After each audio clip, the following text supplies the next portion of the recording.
काय हो, तुम्हाला पण झणझणीत अशी लाल मिरची पावडर टाकून केलेली साबुदाणा खिचडी आवडते ना? मला तर लय आवडते बघा. त्यासाठी उपवासाच्या दिवशीसुद्धा मी अशीच खिचडी बनवते. म्हणून म्हटलं ही रेसिपी तुमच्यासोबतसुद्धा शेअर करावी. त्यासाठी सर्वात अगोदर साबुदाणा छान असा मऊ भिजवून घेतलेला आहे.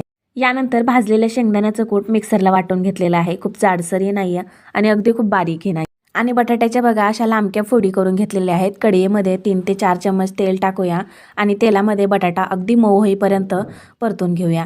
आणि आता टाकूया लाल मिरची पावडर 1 चमचाभर.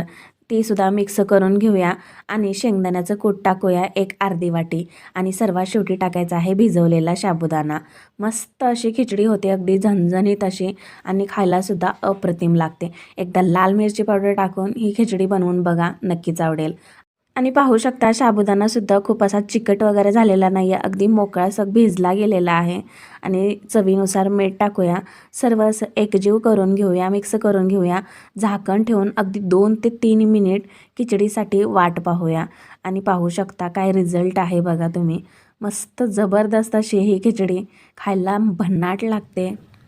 गरमागरम लाल तिखटात बनवलेली ही साबुदाणा खिचडी आणि लिंबाची फोड, आहाहा! अप्रतिम कॉम्बिनेशन आहे. एकदा नक्की ट्राय करा. आवडल्यास एक लाईक नक्की करा. भेटूया पुढच्या रेसिपीसोबत. धन्यवाद.